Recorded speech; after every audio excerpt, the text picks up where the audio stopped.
Se tiver dois profissionais, um com certificação e outro sem certificação ou sem a comprovação da capacidade técnica, qual deles que será escolhido?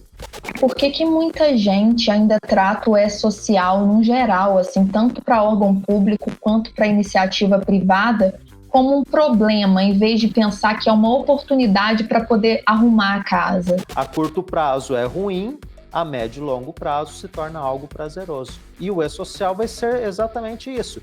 Vai bagunçar a casa toda agora? Vai. Seja muito bem-vindo, seja muito bem-vinda ao podcast Dominando o E-Social. Antes de tudo, quero lembrar que o podcast Dominando o E-Social, além de disponível nas redes sociais da NIT, também pode ser encontrado nas principais plataformas de streaming de podcast, como Spotify e Deezer. Aqui no programa, traremos sempre o melhor e mais atualizado conteúdo sobre o E-Social.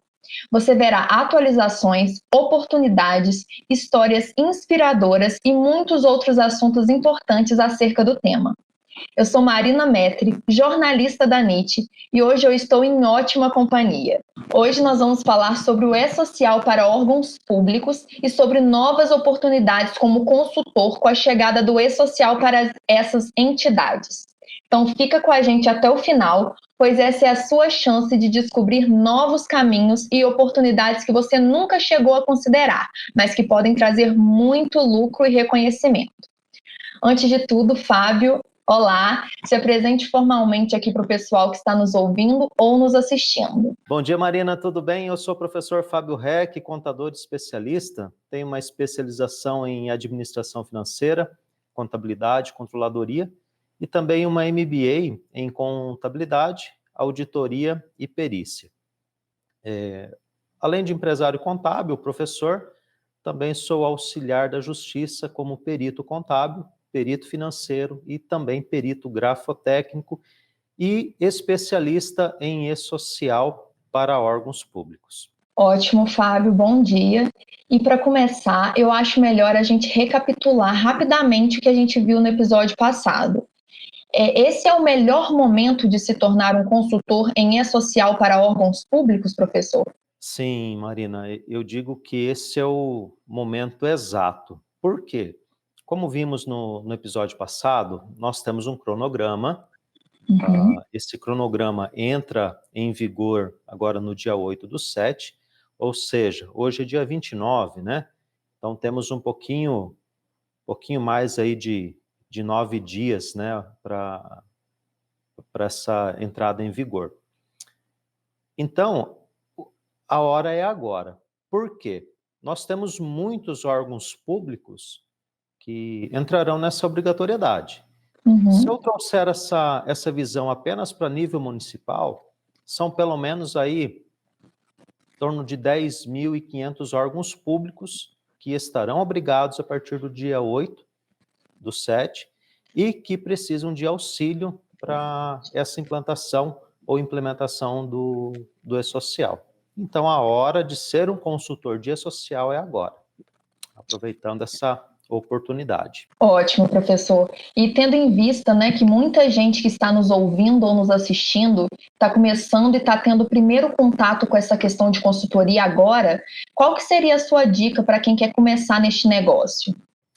Bom, a primeira dica que eu deixo é ser um especialista em E-Social, entender como que é o processo de geração de arquivos, a geração desse arquivo XML, a validação desses arquivos, o envio, recepção, entender todo esse processo do E-Social. Por que eu falo isso?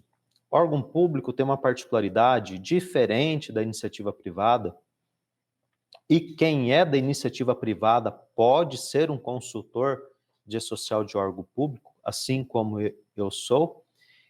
Então precisa entender todo o conjunto, como que essa engrenagem ela funciona. Tá? Então, tendo conhecimento, se especializando em E-Social, claro, tendo a legislação pertinente em dia também, esse conhecimento de legislação, né? Então tem que buscar buscar essa formação, tá? Buscar essa especialização em e-social, vamos usar esse termo, né? Ser um especialista em e-social, tá? Uhum. Que eu vejo assim que a grande necessidade hoje dos órgãos públicos, né, é ter essa figura desse especialista, desse consultor, auxiliando para a geração dessas informações. Professor, o ramo público realmente oferece um amplo mercado de trabalho? Existem vagas mesmo? Sim, Marina, existe aí um amplo mercado de trabalho. Por que eu falo isso? Baseado em quê? Vamos pensar o seguinte, você mora onde mesmo, Marina? Desculpe, não perguntei no início. Eu moro em Juiz de Fora, Minas Gerais. Pronto, eu acredito que em Juiz de Fora haja uma prefeitura, correto? Correto. Tem Câmara Municipal também? Uhum. Tem Escola Municipal? Tem. Pronto, aí ó, em Juiz de Fora eu tenho pelo menos 3 oportunidades de consultoria para órgãos públicos. Entendi. Se eu trouxer, olhando só Juiz de Fora, provavelmente a prefeitura vai ter outras secretarias, vai ter fundos, vai ter um sistema de abastecimento de água e esgoto, que pode ser municipal ou estadual, né, que é uma autarquia. Uhum. Então, hoje são um pouco mais de 5.300 municípios, né? Cada município uma Câmara Municipal. Então, são pelo menos 10 mil, mais de 10 mil oportunidades de trabalho. Tá? E falando isso de município, tá? Eu sou uma pessoa um pouco mais ousada, eu quero ir um pouco mais além, aí eu parto para os órgãos da esfera estadual e também a nível federal, tá? O que nós temos? Temos Tribunal de Conta, tem Ministério Público, tem Tribunal de Justiça, cada estado tem um Tribunal de Justiça, né? Tem a Secretaria da Fazenda, tem o Receita Federal, que também precisa de capacitação, né? Tem a Secretaria de Segurança. Então, quando eu trago essas possibilidades para dentro do órgão, o que eu tenho dentro do órgão? Eu tenho parte dos eventos iniciais, que é a verificação, análise ali das alíquotas pertinentes, KNAI, natureza jurídica, enfim, a RAT, FAP, são N situações apenas para os eventos iniciais. Lembrando que órgão público trata tudo por setores, né? Tem o setor de cadastro, um setor exclusivo de cadastro de servidor, que precisa atenção especial. Eu tenho folha de pagamento, que precisa uma atenção especial. Eu tenho TI, né, que muitos órgãos públicos será o responsável pelo envio dessas informações, ele que vai controlar todo esse processo, que também precisa ser atendido. Eu tenho a parte de medicina do trabalho, né?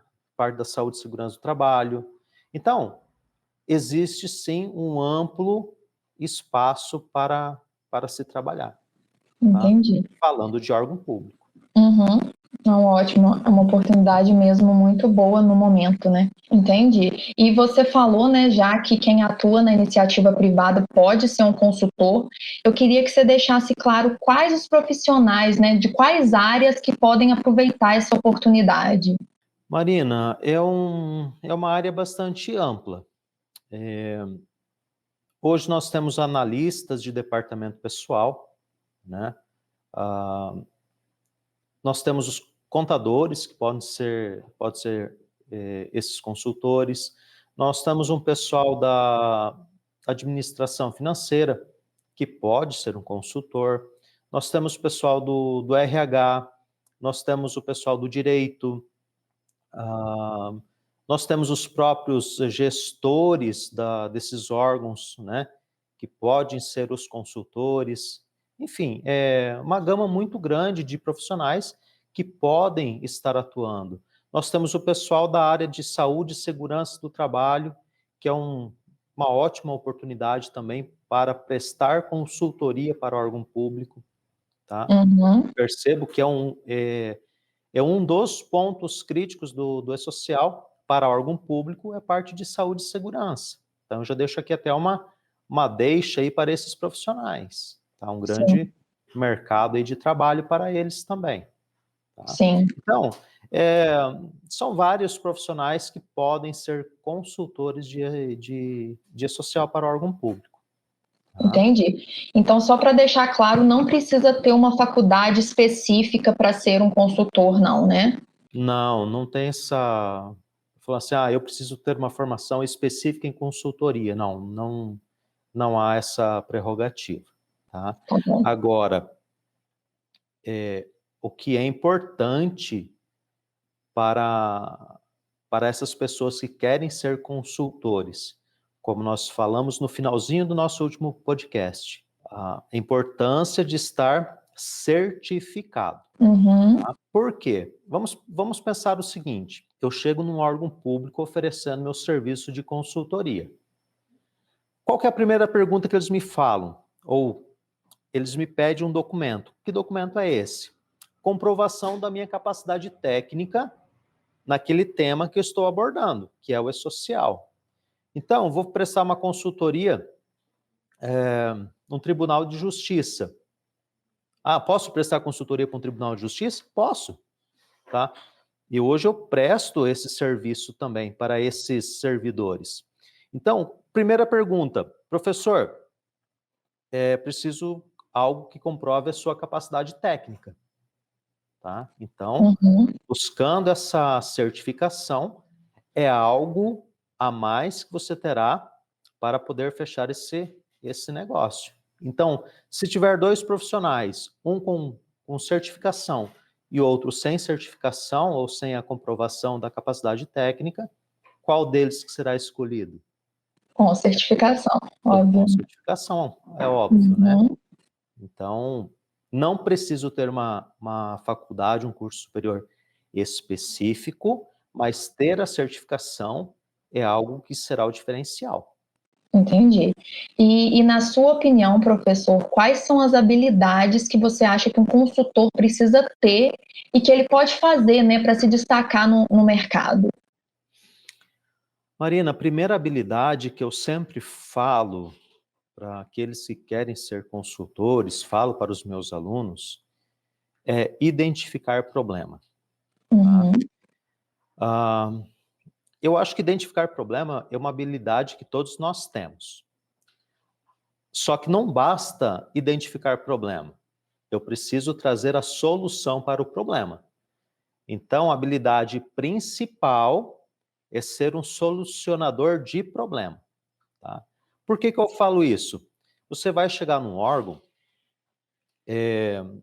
alguém que está ali, o gestor, as pessoas que estão ali, os analistas, né? Eles vão te apresentar 100 problemas que precisam ser resolvidos. Sua habilidade é trazer a solução para os 100 problemas. Vai ter alguém que você trouxe essas soluções, vai te apresentar um problema para cada solução. Então, tem os procuradores de problema e aqueles que solucionam, que são os consultores. Então, tem que ter essa habilidade, né?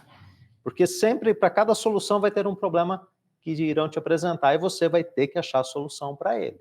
Entendi. Professor, eu não tenho essa habilidade, não sei solucionar problema. Então, é um campo que eu falaria para ti não se aventurar, tá? Uhum. Por quê? Ser consultor não é só um título que você carrega. Eu sou o consultor tal. Você carrega uma responsabilidade. Por Sim. quê? Porque é o seu nome que está ali, tá? Então, a Sim. habilidade, identificar problema e trazer solução para o problema. Ser proativo também, né? Uhum. Então, sou procrastinador. Posso ser consultor? Não posso, tem que ser proativo. Então, tem que estar Sim. sempre um passo à frente, né? Trabalhando aqui, mas olhando já daqui a 30, 60, 90 dias, que pode ser feito, né? Quais problemas que eu posso ter no decorrer da minha consultoria, quais possíveis soluções. Então, sempre estar antecipando essas situações. Entendi. E já que a gente falou, professor, sobre problema e solução, né? Qual que é o impacto do E-Social nos órgãos públicos? Bom, experiência que eu tenho tido, eu vejo que ele acaba impactando em muitos setores. O principal impacto, a princípio, é na parte de TI. Tá? Por quê? Nem sempre o órgão público está com o sistema já pronto, desenvolvido. Então, o TI daquele órgão está fazendo esse desenvolvimento. Né? É um ponto onde vai impactar.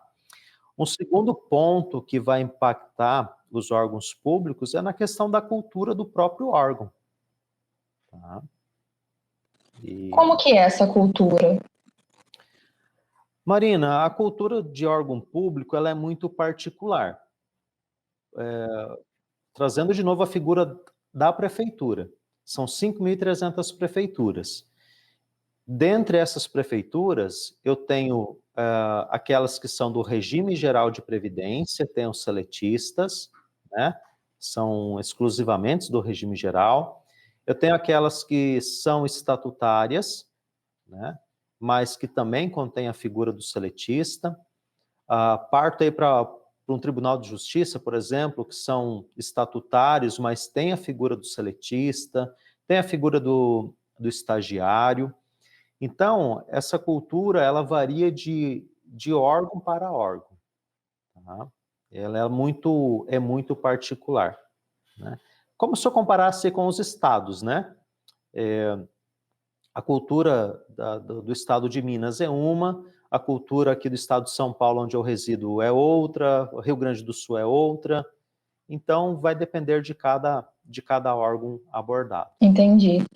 E, professor, por que muita gente ainda trata o E-Social no geral, assim, tanto para órgão público quanto para iniciativa privada, como um problema, em vez de pensar que é uma oportunidade para poder arrumar a casa?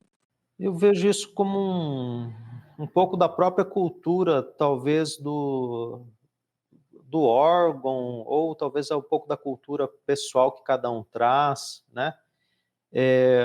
Por quê? O E-Social, a experiência que nós tivemos aí nas empresas do primeiro grupo, segundo grupo, terceiro grupo agora, o E-Social causou uma mudança radical, tá? Então, eu sempre falo para os alunos em treinamento, fazer mudança nem sempre é algo prazeroso, né? Uhum. A mudança, ela causa transtorno, né? Mexe, você está numa zona de conforto, então, mexe essa zona de conforto. Tá? Com a social, você tem que mudar, em algumas situações, a cultura do órgão, você tem que mudar rotinas, né? Tu tem que ficar atento à questão dos prazos legais. Então, isso vem causando aí um certo barulho na situação toda, né? Uhum. Então, as pessoas veem isso como um problema. Como eu vi esses dias atrás, alguém falando assim, o E-Social não funciona. Tem seus entraves em alguns momentos? Tem, acontece, fato, tá? Agora, o E-Social funciona? Sim, ele funciona.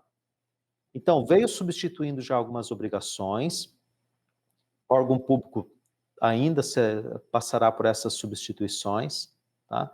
Agora, a pessoa, ela fala para mim assim, eu preferia quando era a época da Cefip. Poxa, eu quebro cabeça com Cefip, eu tenho problema com Cefip, né? Por que eu tenho problema? Porque eu dependo do conectividade social. Aí eu dependo de um programa chamado Java, dependo de uma Uhum. atualização do Windows, do Internet Explorer, né? Mas eu posso utilizar lá no Chrome, preciso de uma gambiarra para fazer o Chrome, fazer a leitura do conectividade. Com o E-Social não tem isso, tá? Eu elimino programas externos, porque eu tenho um sistema que me oferece esse arquivo, faço a transmissão do arquivo, vai para o ambiente, não preciso passar por subsistemas, né? Então, ele vai facilitar a minha vida. Só que, a princípio, eu tenho que sair da minha zona de conforto, sair daquela rotina que eu tinha, tenho que bagunçar a casa toda para poder organizar a minha casa. Então, por isso que as pessoas veem como um problema, né? Enxergam só o momento atual e não enxergam a melhoria que ele irá trazer nos processos, na simplificação dos processos. Sim, só vem aquela coisa a curto prazo, né? Não vem na média e longa, né? Exatamente. Eu sempre falo para os alunos no primeiro dia de aula, o E-Social veio para simplificar. Tá? Falei isso? Concordo comigo? Concordamos, ok. Falei, então beleza, agora eu vou mostrar toda a bagunça que o E-Social vai fazer. É a mesma coisa quando você vai mudar de uma casa. Tá tudo organizadinho. O que você faz? Não tem que arrancar tudo do lugar, encaixotar, marcar, botar no caminhão, tira do caminhão. Nossa Não vira Senhora. uma bagunça? Vira. Você vai para casa nova, o que acontece? Tu tem que pegar aquelas coisas que estão encaixotadas e colocar no seu devido lugar. Feito isso, não é prazeroso? Maravilhoso, Né? A curto prazo é ruim, a médio e longo prazo se torna algo prazeroso. E o E-Social vai ser exatamente isso. Vai bagunçar a casa toda agora? Vai. Por quê? Tenho prazos, eu tenho um sistema para ser adaptado, eu tenho uma cultura que talvez a minha cultura nem sempre segue aquilo que está na legislação, né? Enfim, bagunço para poder organizar e ter algo simplificado posteriormente. Perfeito, perfeita explicação, perfeita comparação. E, professor, tem muita gente achando, né, que como os órgãos públicos estão muito próximos já de começar no E-Social, que não deve dar mais tempo de aprender, né, acha que é um assunto complicado, não dá tempo mais de se profissionalizar no assunto. Você acha que isso é verdade? Ou então, até quando os profissionais podem ir atrás desse conhecimento para aproveitar essas oportunidades? Olha, eu falo que não é tarde, não. Tá? Ótimo. Temos um tempo curto? Temos, isso é fato.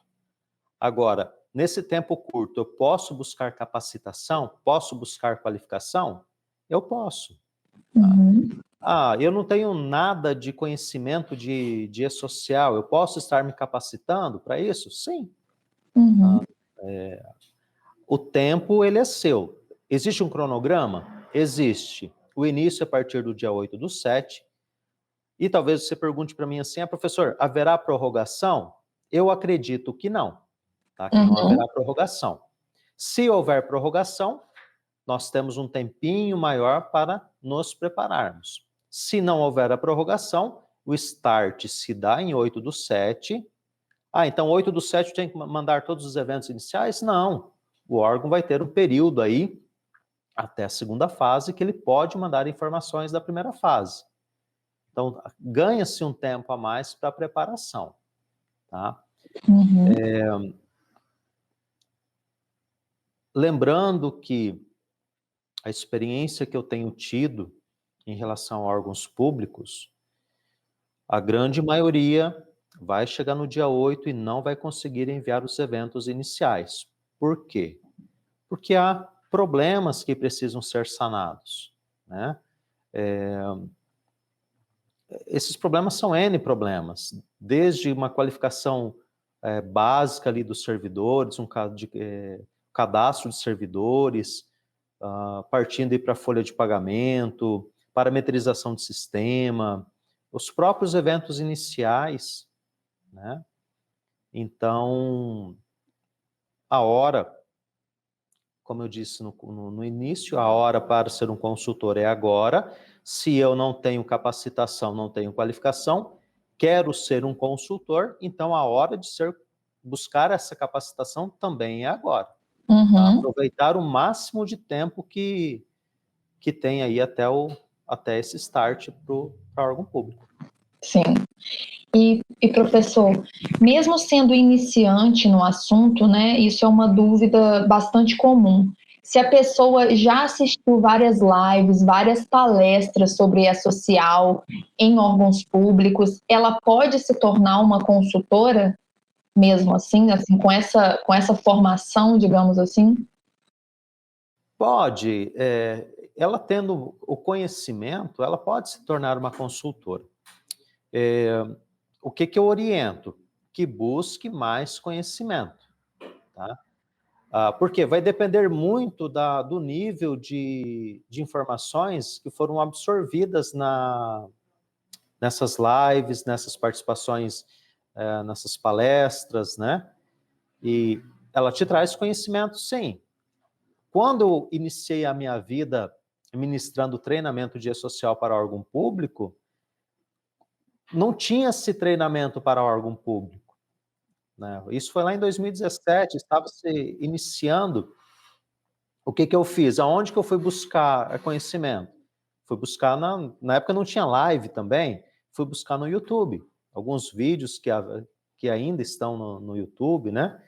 Então, fui buscar essas palestras, fui buscar os fóruns que aconteceram com o comitê gestor. Então, fui absorvendo esse conhecimento também. Fiz um curso de especialista em e-social na época, pela NIT, né? Foi o que me abriu as portas. Então, associei o conhecimento trazido no treinamento de especialista em e-social, aquilo que eu ouvi também nesses vídeos, nesses programas. Depois, peguei tudo isso, fui para a sala de aula, escutando o meu aluno, vendo a necessidade do órgão público lá na consultoria, eu fui absorvendo mais conhecimento, tá? Então, posso ser um consultor assistindo palestra? Posso, mas busque uma formação mais consistente. Caso não tenha, né, é importante que se busque essa formação.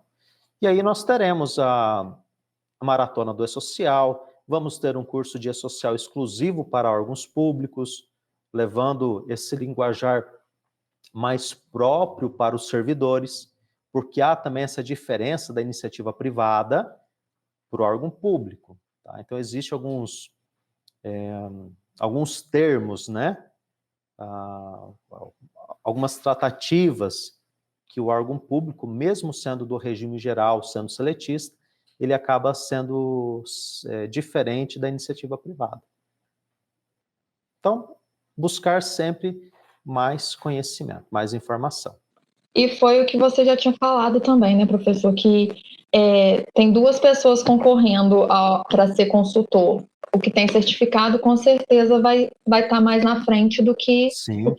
Está apenas aquele que não for live, certificado. Uhum. Então, vai ser o diferencial, né? Sim.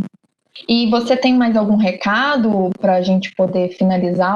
Alguma dica, alguma notícia, algum recado para dar para quem está nos ouvindo? Tenho. Eu quero fazer o convite para as pessoas que estão nos ouvindo. Primeiro, compartilharem esse podcast, essas informações com os colegas, né, com os amigos. Uhum. Nós teremos, do dia 5 ao dia 9 de julho, nós teremos uma semana aí de maratona de e-social para órgãos públicos. Então, minha dica é não perder essa maratona. Terá conteúdo exclusivo para quem participar ali da maratona, para quem se inscrever. Tem um super checklist que eu já preparei, já disponibilizei. Quem estar se inscrevendo vai receber esse super checklist. É implantação do e-social do zero, tá? É isso mesmo, é do zero, implantação do zero. Zero absoluto ao sucesso da implantação. Então, a dica que eu deixo é: participe da maratona, se inscreva ali na maratona, tá? Nós temos um grupo também no Telegram, até dia 9 do mês que vem. A proposta era de 30 dias, né? Então o prazo também já está encerrando, de consultoria gratuita para as pessoas que querem ser consultores, que são servidores de órgãos públicos, que querem aprender um pouco mais de e-social, que têm dúvidas em relação ao e-social e não encontram respostas. Então, nós temos esse grupo de consultoria né, no grupo do Telegram, e encerra-se no dia 9. Também participe desse grupo, tá? Todo dia estou tirando 1 hora do meu tempo e respondendo os questionamentos, né? Toda novidade do E-Social estou compartilhando ali também, tá? Então, o recado que eu queria deixar seria esse. Ótimo, é uma oportunidade imperdível, né, para quem quer ser um consultor certificado, né, essa maratona. Sim, exatamente. Há um ditado, diz assim, que eu não sou oportunista, mas se o cavalo passar encilhado, eu monto. Tá? O cavalo está passando encilhado, né? Então, quem quiser aproveitar essa oportunidade de ser um consultor, de dar uma guinada aí na sua vida profissional, tô cansado já da minha profissão, quero mudar de ramo, a oportunidade é agora. Quero dar um plus aí no meu orçamento aí, a oportunidade para ter um ganho extra também é agora, tá? Então, não perca essa chance. Monta no cavalo, né, gente? Monta no cavalo, isso mesmo. Fábio, muito obrigada por esse episódio maravilhoso. Eu sou Marina Metri, da NIT Treinamentos, e este foi mais um episódio do podcast Dominando o E-Social, com o consultor e especialista em E-Social para órgãos públicos, professor Fábio Reck. E aproveitando, né, que o professor Fábio já falou, eu vou falar mais um pouquinho da nossa maratona, que vai ser um treinamento 100% gratuito e online para você se tornar um consultor certificado. E a gente vai colocar o link na descrição para quem está nos assistindo ou nos ouvindo. E quem está nos ouvindo é só copiar e colar o link no seu navegador. E, gente, bora se inscrever que, como disse o professor, a hora é agora. Tem que montar nesse cavalo agora. E antes de finalizar, gostaria de agradecer ao professor Fábio pela disposição e pela participação. Eu acredito que esse podcast, né, vai auxiliar muitos profissionais nesse momento em que os órgãos públicos estão prestes a entrar no cronograma do E-Social. Obrigada, Fábio. Marina, eu que agradeço mais uma vez essa oportunidade de estar trazendo um pouquinho de informação, compartilhando um pouquinho de informação e de poder levar essa chance às pessoas de se tornarem um consultor de E-Social para órgãos públicos, tá? Obrigado aí pelo convite. Obrigada a você. Nos verem numa outra oportunidade. Com certeza. Gente, antes de ir, não esqueça de deixar seu like no vídeo, se inscrever no canal e ativar o sininho para receber uma notificação sempre que um novo conteúdo for publicado. Lembrando que agora você pode ouvir o podcast Dominando o E-Social nas principais plataformas de streaming de podcast no mundo, Spotify e Deezer. Abraço, gente, e até mais.